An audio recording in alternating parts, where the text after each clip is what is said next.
ناظرین کرام، اگلا پروگرام ہے راہ عمل۔ تو کسی شاعر نے اس پر شعر کہا کہ میں نے تو یوں ہی خاک میں پھیری تھی انگلیاں، میں نے تو یوں ہی خاک میں پھیری تھی انگلیاں، دیکھا جو غور سے تو تیری تصویر بن گئی۔ یہ محبت ہوتی ہے کہ بندہ انگلی پھیرتا ہے تصویر بن جاتی ہے۔ یہ اللہ کی محبت ہے کہ آیتیں تو مختلف مقامات پہ نازل ہوئیں، لیکن جب ان کو رکھوایا گیا تو وہ ایک داستان محبت بن گئی۔ اب ذرا غور کیجئے کہ داستان محبت کیسی ہے۔ ہم قرآن پاک کا پہلا لفظ پڑھتے ہیں، وہ ہے الف لام میم۔ اس کا ترجمہ اکثر طلباء یہی سمجھتے ہیں کہ یہ حروف مقطعات ہے اور اس کا علم نہیں دیا گیا، اور جن مفسرین نے اس کا ترجمہ لکھا بھی ہے تو انہوں نے کہا کہ الف لام میم، الف سے مراد اللہ، میم سے مراد محمد صلی اللہ علیہ وسلم، اور لام سے مراد جبریل علیہ السلام۔ یہ واسطہ ہیں اللہ کا پیغام نبی علیہ السلام تک لانے میں۔ تو اللہ الف سے مراد اور لام سے مراد جبرائیل جو واسطہ تھے لانے کے لیے، اور آگے محمد صلی اللہ علیہ وسلم جن پر یہ کلام اترا ہے۔ انہوں نے بھی فقط اتنے ہی اس کے معارف رکھے ہیں، لیکن ہمارے مشائخ امام ربانی مجدد ثانی رحمۃ اللہ علیہ جن پر اللہ نے حروف مقطعات کے علوم کو کھولا، انہوں نے اسے کسی اور نظر سے دیکھا، محبت کی نظر سے دیکھا۔ تو انہوں نے بتلایا کہ یہ حروف مقطعات اصل میں ایک محبت کا اشارہ ہے جو اللہ نے اپنے محبوب صلی اللہ علیہ وسلم سے کیا۔ محبت جہاں ہوتی ہے نا، وہاں آنکھوں آنکھوں میں اشارے ہو جاتے ہیں، مختصر لفظوں میں اشارے ہو جاتے ہیں، پیغام پہنچ جاتے ہیں۔ آنکھوں آنکھوں میں اشارے ہو گئے، تم ہمارے ہم تمہارے ہو گئے۔ تو محبت میں اشارے چلتے ہیں۔ یہ حروف مقطعات اشارے ہیں۔ کیسا اشارہ؟ اس میں الف لام میم، توجہ فرمائیے گا، فرمایا جو الف ہے وہ حقیقت احمدی ہے، وہ نبی علیہ الصلوۃ والسلام کی طرف اس کا اشارہ ہے کہ نبی علیہ السلام اللہ کے محبوب تھے۔ اللہ تعالیٰ انسانوں میں جو اللہ سے محبت کرنے میں نکایا مقام رکھنے والے تھے، اللہ نے پہلے لفظ میں ان کی طرف اشارہ کر دیا، یہ ہیں میرے سے محبت کرنے والے، میرے محب بھی ہیں، میرے محبوب بھی ہیں۔ چنانچہ الف سے مراد حقیقت احمدی ہے، لام سے مراد خلت ہے، ابراہیم علیہ السلام کا مقام ہے، میم سے مراد حضرت موسیٰ علیہ الصلوۃ والسلام جو اللہ کے محب تھے۔ چنانچہ نبی علیہ الصلوۃ والسلام سے اللہ کو محبت تھی، مگر یہ محبت ذاتی تھی۔ چنانچہ محبت کی دو قسمیں بیان کی گئی ہیں، ایک محبت ذاتی اور دوسری محبت صفاتی۔ بعض بندے کو کسی کو ذاتی طور پہ محبوب ہوتے ہیں، ماں کو بیٹے سے ذاتی محبت ہوتی ہے، اور اگر کسی بچے میں حسن ہو، علم ہو، باتیں اچھی ہوں تو وہ بچہ بھی ماں کو پیارا لگتا ہے، اس کو محبت صفاتی کہتے ہیں۔ تو سیدنا ابراہیم علیہ السلام بھی اللہ کے محبوب تھے، مگر ان میں محبت صفاتی تھی اور نبی علیہ السلام میں محبت ذاتی تھی۔ اس لیے نبی علیہ السلام کو اللہ نے محبوبیت کا مقام عطا فرمایا اور ابراہیم علیہ السلام کو اللہ نے خلت کا مقام عطا فرمایا۔ ایک نقطہ اور بھی یہاں یاد رکھیے کہ اگر ماں کو بیٹے سے محبت ہوتی ہے، بچے کو پتہ ہوتا ہے کہ امی مجھ سے محبت کرتی ہے، مگر اس کی تمنا یہ ہوتی ہے اب میرے اندر محبت صفاتی بھی آ جائے تاکہ میں کامل محبوب بن جاؤں۔ یہی نبی علیہ السلام کی بھی کیفیت تھی، محبت ذاتی حاصل تھی، نبی علیہ السلام چاہتے تھے مجھے محبت صفاتی بھی مل جائے۔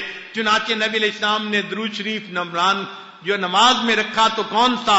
اللہم صلی علی محمد وعلی آل محمد کما صلیت علی ابراہیم وعلی آل ابراہیم۔ اس درود شریف کا مطلب یہ تھا اللہ مجھے آپ نے محبت ذاتی تو عطا فرما دی، اب مجھے محبت صفاتی میں بھی کمال عطا فرما دی۔ تو محبت صفاتی سے خلت ملی۔ چنانچہ نبی علیہ السلام کو یہ دونوں مقام ملے۔ نبی علیہ السلام نے فرمایا انا حبیب اللہ، میں اللہ کا حبیب ہوں اور ولا فخر، مجھے اس پر فخر نہیں ہے۔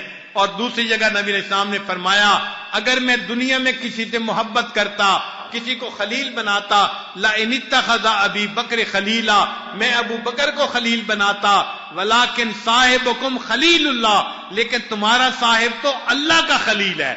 تو نبی علیہ السلام خلیل بھی تھے اور اللہ کے حبیب بھی تھے۔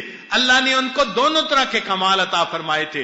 کمال ذاتی بھی عطا فرمایا تھا اور کمال صفاتی بھی عطا فرمایا تھا۔ چنانچہ جو پہلا حرف ہے وہ حقیقت احمدی کی طرف اشارہ ہے، جو محبت ذاتی کی طرف اشارہ ہے، اور جو لام ہے وہ محبت خلت یعنی محبت صفاتی کی طرف اشارہ ہے، اور میم وہ یعنی وہ عاشقی کی طرف اشارہ ہے۔ موسیٰ علیہ السلام اللہ کے محب تھے، عاشق تھے، تو اللہ نے 3 حرفوں میں بات سمیٹ دی۔ اے انسانو، تم میری کتاب پڑھ رہے ہو، تم نے اس کتاب سے میرا محب بننا ہے، میں 3 حرفوں میں بات سمیٹتا ہوں۔ میری محبت میں جو اعلیٰ مقام پانے والے تھے وہ میرے انبیاء میں سے، اولو العزم انبیاء میں سے بھی 3 ہستیاں تھیں جو نمایاں مقام لے گئیں۔ ایک میرے محبوب جو احمد تھے، اور ایک میرے خلیل جو میرے خلت کا مقام پا گئے، اور تیسرے موسیٰ علیہ السلام جن کو محبت نے جو ہے وہ میرے ساتھ اتنی محبت تھی کہ میرے دیکھنے کی آرزویں کرتے تھے۔ اللہ نے ان 3 ہستیوں کے نام پہلے حرف میں ہی بتا دیا۔ دیکھو تمہارا ٹارگٹ یہ ہے، تمہارے لیے مثال یہ ہے، تمہارے لیے زندگی کا آبجیکٹو یہ ہے۔ ہم 3 حرفوں میں بات سمیٹتے ہیں۔ پھر اس کے بعد اللہ تعالیٰ نے آگے قرآن پاک کی بات کی۔ عام طور پہ دیکھا ہے مقرر جب بات کرتا ہے تو شروع کی آیتوں میں پورا جو ہے اجمالی طور پہ بات بیان کر دیتا ہے، پھر تفصیل کرتا ہے، آخر پہ آ کے پھر نتیجہ نکالتا ہے۔ چنانچہ اللہ تعالیٰ نے بھی قرآن پاک کے پہلے حرف میں محبتوں کا اشارہ فرما دیا، اور اس کے بعد پھر اللہ تعالیٰ نے قرآن پاک میں محبتوں کا اظہار فرمایا۔ محبت کا جو اعلیٰ ترین مقام ہوتا ہے اس کو عبادت کہتے ہیں، کہ محب کے دل میں محبوب کی اتنی محبت ہو کہ محبوب محبت میں بے اختیار ہو کر محبوب کے قدموں پہ سر رکھ دے، اس کو عبادت کہتے ہیں۔ اللہ تعالیٰ جگہ جگہ اپنے الہ ہونے کا تذکرہ فرماتے ہیں۔ چنانچہ فرمایا یا ایھا الناس اعبدوا ربکم، اے انسانوں اپنے رب کی عبادت کرو۔ عبادت سے مراد اپنے رب کی محبت کا وہ مقام پاؤ کہ محبت میں مغلوب ہو کر اپنے محبوب کے قدموں پہ سر رکھنے والے بن جاؤ۔ محبت کے تذکرے فرمائے، پھر کہیں پر یہ فرمایا فَاعْلَمْ أَنَّهُ لَا إِلَٰهَ إِلَّا اللَّهُ، جان لو اللہ کے سوا کوئی معبود نہیں۔ کہیں پر فرمایا وَإِلَٰهُكُمْ إِلَٰهٌ وَاحِدٌ، تمہارا الہ تو ایک اللہ ہے۔ یہ محبت کے تذکرے اللہ کرتے رہے، اور اسی دوران جو محبت کرنے والے تھے اللہ ان کے بھی تذکرے فرماتے رہے۔ کہیں موسیٰ علیہ السلام کا تذکرہ کیا، وہ مدین جا رہے ہیں، مدین سے آ رہے ہیں، یہ اپنے محب کے تذکرے تھے۔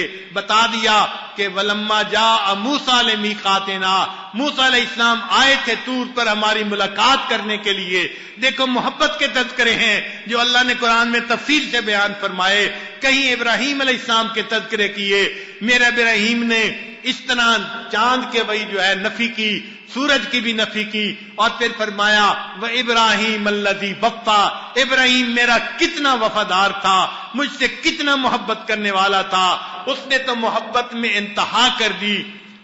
وہ محبت ان ابراہیم کان امہ قانتا للہ حنیفا ولم یکن من المشرکین، وہ میری محبت میں کسی کو شریک نہیں کرتا تھا، شاکرا لانعمہ، میری نعمتوں کا شکر ادا کرنے والا تھا، اجتباہ وہداہ الی صراط مستقیم ثم اوحینا الیہ، اور میرے محبوب پھر ہم نے آپ کو وحی کی ان اتبع ملت ابراہیم حنیفا، آپ بھی اسی ملت کی پیروی کیجیے۔ یہ محبت کی بات مجھے بڑی اچھی لگتی ہے، جیسے ان کی ملت محبت والی تھی، جان بھی قربان کی، مال بھی قربان کیا، بیوی بچوں کو بھی چھوڑ دیا، اللہ کے نام پہ بیٹا بھی قربان کر دیا۔ میں چاہتا ہوں کہ آپ کی پیروی کرنے والے وہ بھی اسی ملت کی پیروی کریں، اسی طرح مجھ سے محبت کرنے والے بنے۔ اس لیے اللہ نے حج کو فرض فرما دیا کہ اے امت محمدیہ، ہم چاہتے ہیں تمہیں ملت ابراہیمیہ کے مزاج کا تعارف کروائیں۔ تم مکہ مکرمہ آؤ گے، کہیں مینا میں تو ابراہیم علیہ السلام کی قربانی کی باتیں یاد کرو گے، کہیں جمرات کو کنکریاں مارو گے، میرے ابراہیم کی محبت کو یاد کرو گے، کہیں بیت اللہ کو دیکھو گے، میرے ابراہیم کے بنانے کو یاد کرو گے، بیت اللہ کو بنایا تھا، کہیں صفا مروہ کی سعی کرو گے، مجھ سے محبت رکھنے والی ایک بندی کی یاد کرو گے، تو تمہیں مزاج جو ملت ابراہیمی کا ہے اس کا تعارف ہو جائے گا۔ کہ تمہیں بھی کیسے محبت کرنی ہے۔ چنانچہ اللہ نے قرآن مجید میں ان انبیاء کے مختلف جگہوں پہ تذکرے فرمائے۔ کہیں فرمایا وَاذْكُرْ فِي الْكِتَابِ إِبْرَاهِيمَ إِنَّهُ كَانَ صِدِّيقًا نَبِيًّا وَاذْكُرْ فِي الْكِتَابِ مُوسَىٰ إِنَّهُ كَانَ مُخْلِصًا وَكَانَ رَسُولًا نَبِيًّا وَاذْكُرْ فِي الْكِتَابِ إِسْمَاعِيلَ إِنَّهُ كَانَ صَادِقَ الْوَعْدِ وَكَانَ رَسُولًا نَبِيًّا۔ اللہ اپنے چاہنے والوں کے تذکرے کتنے محبت سے کر رہے ہیں۔ یہ سارے تذکرے کہیں پہ ابراہیم علیہ السلام کے نام سے سورت اتار دی، کہیں نبی علیہ السلام کے نام سے سورہ محمد اتار دی۔ یہ محبت ہی کے تذکرے تھے، محبت ہی کی باتیں تھیں، چل رہی تھیں۔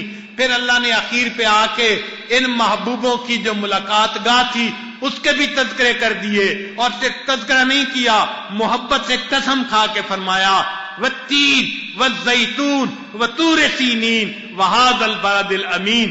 دیکھیں محب اور محبوب کی جہاں ملاقات ہوتی ہے وہ جگہ ہمیشہ یاد رہتی ہے۔ اللہ نے بھی قسم کھا کے ان جگہوں کے تذکرے کر دیے۔ یہ طور کا پہاڑ، یہ موسیٰ علیہ السلام میری محبت میں ڈوب کے وہاں پہنچے تھے۔ یہ طور اور یہ تین اور زیتون کی جگہ میرے ابراہیم علیہ السلام کی تھی، اور یہ بلد الامین تو میرے محبوب کا مقام ہے۔ اللہ اس شہر کی قسم کھاتے ہیں لا اقسم بہذا البلد وانت حل بہذا البلد۔ اے محبوب آپ اس شہر میں رہتے ہیں، میں اس شہر کی قسم کھا رہا ہوں۔ کہیں نبی علیہ السلام کے عمر کی قسم کھاتے ہیں لعمرک، اے محبوب مجھے تیری عمر کی قسم ہے۔ اللہ اکبر، یہ محبت کی داستانیں ذرا پڑھیے۔ پورا قرآن پاک یوں لگتا ہے بندے اور پروردگار کی محبت ہی کی داستان ہے۔ تو پہلے لفظ سے محبت کی داستان شروع کی، اور اس کے بعد پورے قرآن پاک میں تذکرہ کیا، آخر پہ آ کے قسمیں کھا کے ملاقات گاہوں کا جو ہے وہ تذکرہ فرما دیا، طور سینین اور ھذا البلد الامین کا۔ تو قرآن کو جو عاشق پڑھتا ہے اس کو یوں لگتا ہے اللہ تعالیٰ بندے سے محبت چاہتے ہیں۔ اے میرے بندے تو میرا چاہنے والا بن جا، تو میرا ایسا عبادت گزار بن جا کہ تیرے دل میں کسی اور کے لیے کوئی جو ہے جگہ نہ رہے۔ اس لیے فرمایا بندے میں تمہارے ہر گناہ کو معاف کر دوں گا، میری محبت میں کسی کو شریک کرو گے تو میں تمہارے اس گناہ کو کبھی معاف نہیں کروں گا۔ معلوم ہوا کہ مقصود قرآن وہ محبت الہی ہے، ہم اللہ تعالیٰ سے ٹوٹ کے پیار کرنے والے بن جائیں۔ اللہ تعالیٰ ہمیں ایسی محبت عطا فرما دے۔ کسی عارف نے فارسی زبان میں کچھ اشعار کہے ہیں، ذرا محبت والوں کی باتیں سن لیجئے کہ کیسی ہوتی ہیں۔ فرماتے ہیں جان سے تن بردی و در جانی ہنوز، اے محبوب آپ نے میرے تن سے جان تو نکال دی اور خود میری جان بن کے اندر آ گئے۔ جان سے تن بردی و در جانی ہنوز، درد ہا دادی و درمانی ہنوز۔ اے محبوب آپ نے مجھے درد بھی عطا کی اور میری اس درد کی دوا بھی آپ خود بن گئے۔ ایک تو درد بھی عطا کر دی، درد محبت، اور اس درد کا علاج وہ بھی آپ ہی بن گئے ہیں۔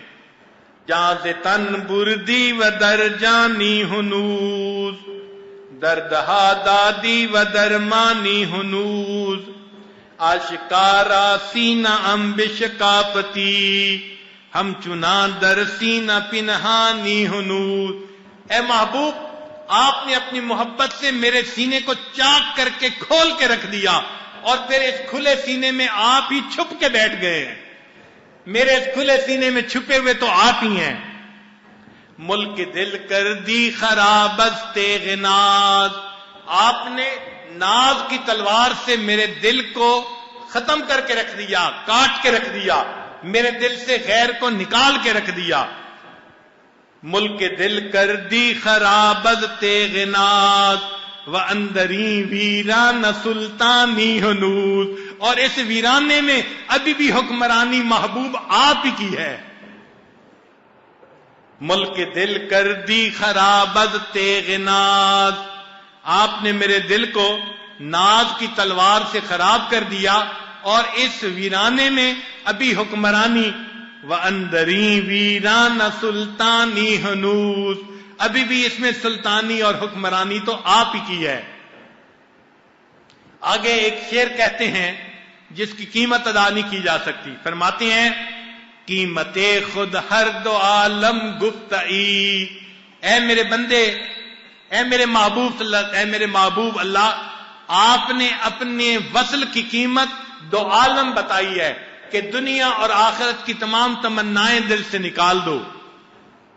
کہتے ہیں قیمت خود ہر دو عالم گفتئی، نرخ بالا کن کے ارزانی ہنوز، اللہ قیمت بڑھا دیجئے کہ یہ سودا تو بڑا سستا کر رہے ہیں۔ آپ کا وصل حاصل کرنے کے لیے دنیا اور آخرت کی تمناؤں کو دل سے نکال دینا، تو ہم ہر تمنا دل سے نکال دیں تاکہ اس کے بدلے ہمیں اللہ کا وصل حاصل ہو جائے۔ اسی کو حضرت مجذوب رحمت اللہ علیہ نے فرمایا تھا، ہر تمنا دل سے رخصت ہو گئی، اب تو آ جا، اب تو خلوت ہو گئی۔ یہ خلوت پیدا کرنی پڑے گی تاکہ اللہ تعالیٰ کی جلوت ہمیں نصیب ہو جائے، ان کا وصل ہمیں نصیب ہو جائے۔ اس لیے جو اللہ تعالیٰ کی محبت مانگنے والے ہوتے ہیں اور اس کے لیے مجاہدے کرتے ہیں، اللہ ان کے دلوں کو اپنی محبت سے لبریز فرما دیتے ہیں۔ صحابہ رضی اللہ عنہم میں سے ایک صحابی تھے، سالم مولا ابی حذیفہ تھے، چنانچہ ان کو ابو حذیفہ نے آزاد کر دیا اور ان کے ساتھ اپنی بیٹی کا نکاح کر دیا۔ اس پر قریش کے کچھ لوگ تھے، انہوں نے احتجاج کیا کہ آپ نے عرب کی ایک آزاد عورت باعزت کا نکاح ایک آزاد کردہ غلام کے ساتھ کر دیا۔ اس پر ابو حذیفہ نے جواب دیا تھا کہ میں نے اپنی بیٹی کا نکاح ایک ایسے بندے سے کیا جو اس سے زیادہ بہتر ہے۔ عربوں کو اور غصہ آیا، آزاد کرنے والے بندے کو تم کہتے ہو کہ یہ آزاد عرب عورت سے زیادہ بہتر ہے۔ انہوں نے فرمایا میں نے نبی علیہ الصلوۃ والسلام کی زبان فیض ترجمان سے یہ سنا تھا، نبی علیہ السلام نے فرمایا کہ جو بندہ ایسے شخص کو دیکھنا چاہے جو کامل دل کے ساتھ اللہ سے محبت کرتا ہے وہ سالم کو دیکھ لے، سالم کا پورا دل اللہ کی محبت سے بھرا ہوا ہے۔ تو صحابہ رضی اللہ عنہم پورے دل کے ساتھ اللہ سے محبت کرتے تھے، اس دل میں کسی غیر کے لیے جگہ نہیں تھی۔ ہم بھی اپنے اللہ کے ساتھ پورے دل کے ساتھ محبت کرنے والے بن جائیں۔ ہمارے اکابر بھی اللہ کے ساتھ ایسی محبت کرتے تھے، چنانچہ حضرت خواجہ ابوالحسن خرقانی رحمت اللہ علیہ کے ملفوظات میں ایک عجیب بات لکھی ہے۔ انہوں نے ایک بات کہی اور وہ بات قسم اٹھا کر کہی۔ اب کسی بزرگ کا کوئی بات کہہ دینا یہی کافی ہوتا ہے، لیکن قسم اٹھا کر کہنا اس سے بات اور زیادہ اہم ہو جاتی ہے، مضبوط سے عظمت بن جاتی ہے۔ تو ابوالحسن خرقانی رحمت اللہ نے قسم اٹھا کر کہا، اے اللہ تو جانتا ہے، اے اللہ تو جانتا ہے میں نے زندگی کے 73 سال اس طرح گزارے کہ میرے دل میں تیرے سوا کوئی اور نہیں تھا۔ اللہ کو گواہ بنا کر بات کرنا کوئی آسان کام نہیں ہے۔ کتنے پاکیزہ لوگ تھے یہ ہمارے اکابر، اور کس قدر اللہ کی محبت میں ڈوب کے زندگی گزارنے والے تھے۔ اللہ کو گواہ بنا کے بات کرتے ہیں، اے اللہ تو جانتا ہے میں نے زندگی کے 73 سال اس طرح گزارے کہ میرے دل میں تیرے سوا کوئی اور نہیں تھا۔ اللہ تعالی ہمیں بھی زندگی کے کچھ ایام ایسے عطا فرمائے۔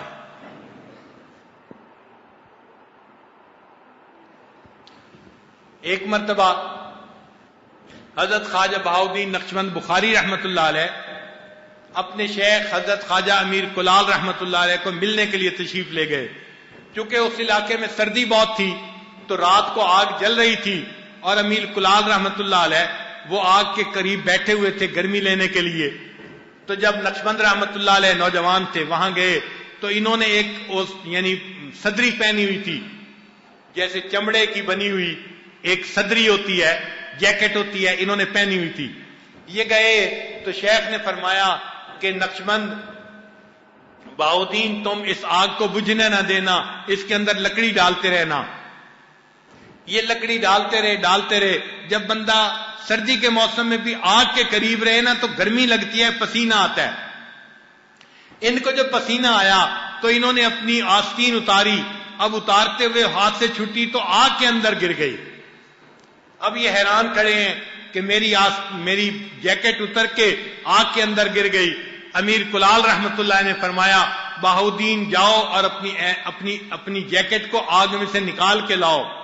تو بہاؤدین رحمت اللہ نے فرمایا حضرت اگر وہ لوہے کی بھی بنی ہوئی ہوتی تو اب تک وہ جل چکی ہوتی، اتنی زیادہ آگ ہے۔ امیر کلال رحمت اللہ نے فرمایا نہیں، جاؤ تم اس کو نکال کے لاؤ۔ جب شیخ کا حکم ہوا تو حضرت نقشبند رحمت اللہ علیہ آگ کے اندر قدم رکھا، اندر گئے اور اپنی جیکٹ صحیح سلامت نکال کر لائے، اور خود بڑے حیران تھے کہ یہ کیا ہوا، میری جیکٹ کو آگ نے نہیں جلایا۔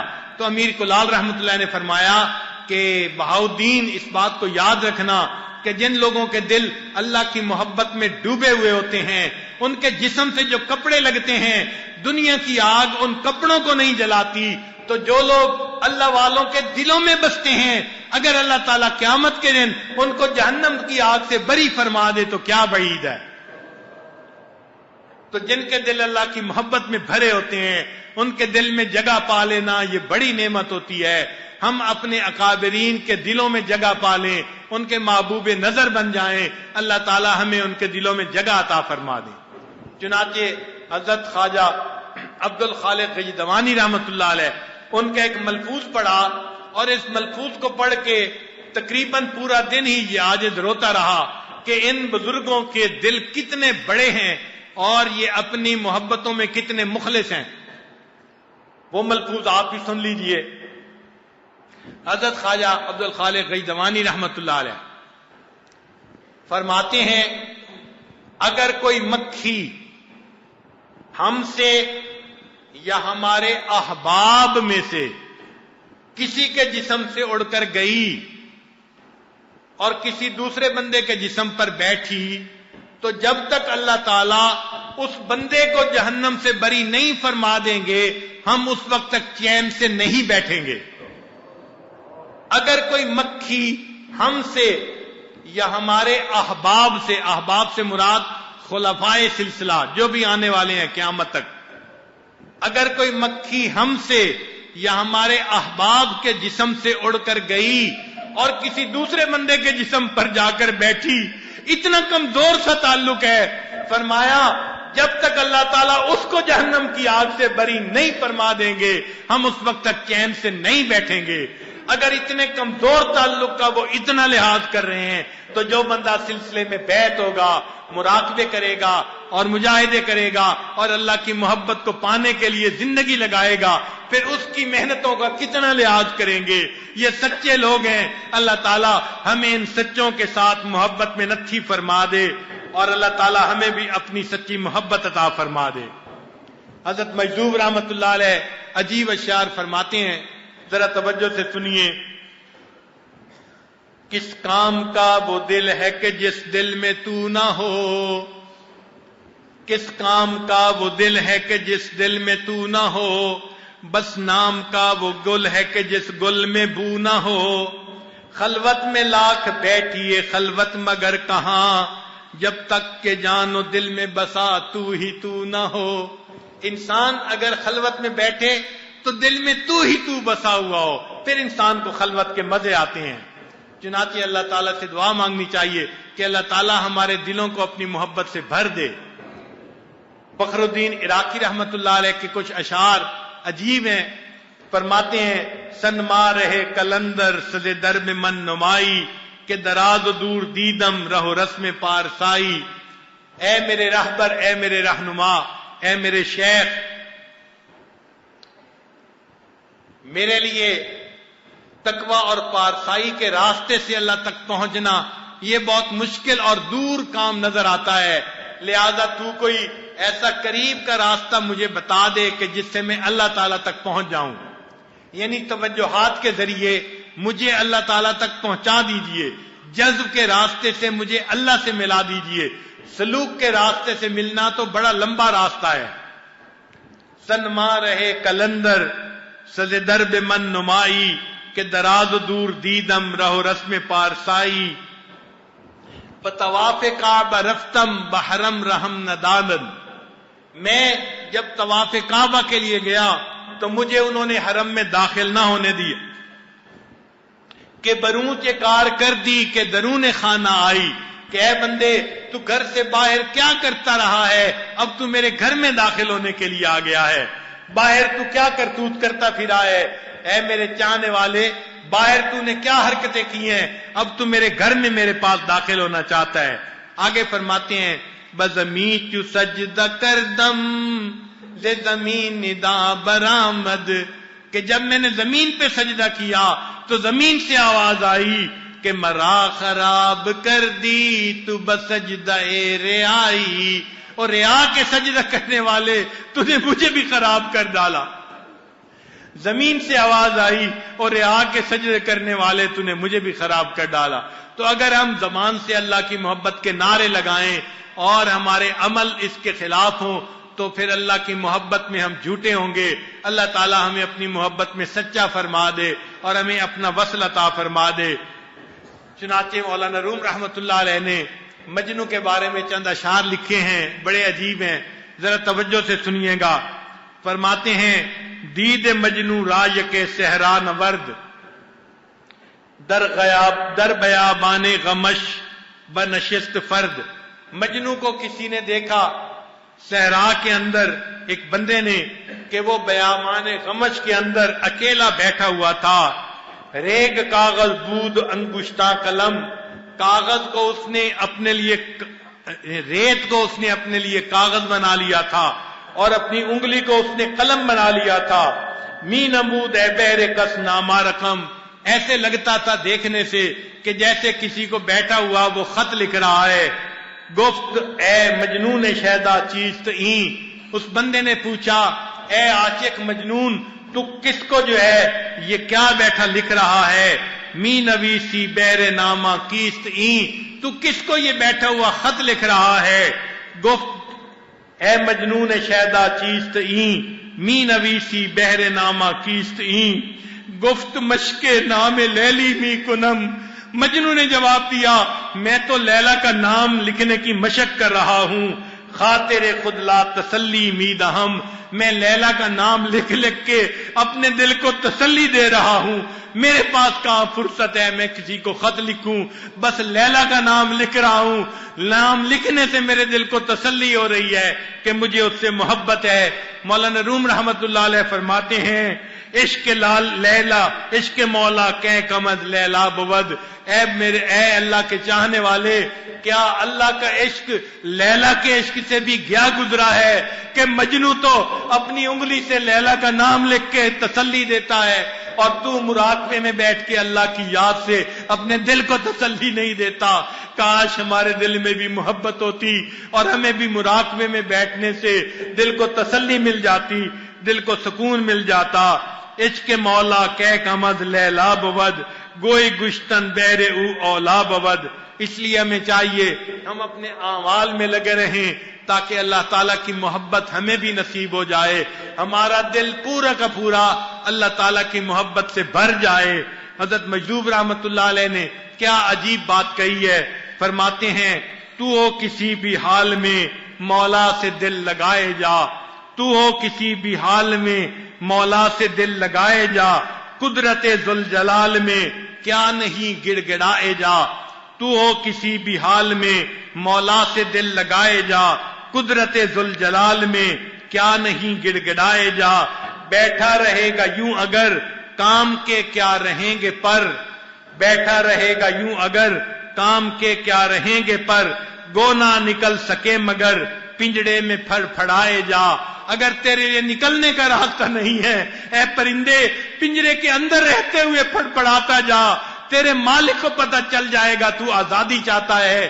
اگر تو مخلوق کی محبت میں گرفتار ہے نہیں نکل سکتا، پھڑ پھڑاتا جا، تو رات کو اٹھ کے اللہ کے سامنے رو، اللہ کی عبادت کر، اللہ سے التجا کر، اللہ کے سامنے آنسو بہا، پھڑ پھڑاتا جا اللہ میں بھی گرفتار ہوں، مجھے نجات دے دیجئے، آزاد فرما دیجئے۔ فرماتے ہیں گو نہ نکل سکے مگر پنجڑے میں پھڑ پھڑائے جا، کھولیں وہ یا نہ کھولیں در، اس پہ ہو کیوں تیری نظر، وہ دروازہ کھولیں یا نہ کھولیں تیری نظر اس پہ کیوں نہ ہو، کیوں ہو، اس چیز کو مت دیکھ، کھولیں وہ یا نہ کھولیں در، اس پہ ہو کیوں تیری نظر، تو بس اپنا کام کر، اپنی صدا لگائے جا، تو اپنا کام کر، اللہ کو یاد کیے جا، اللہ کے نام کو رٹے جا، اللہ کو جو ہے ترس آ جائے گا، اور اللہ تعالیٰ تجھے بھی اغیار کی گرفتاری سے نجات عطا فرمائیں گے، اور اپنی محبت میں اللہ تعالیٰ اپنا وصل عطا فرمائیں گے۔ اللہ تعالیٰ ہمیں اپنی سچی محبت میں زندگی گزارنے کی توفیق عطا فرمائے۔ وآخر دعوانا ان الحمد للہ رب العالمین۔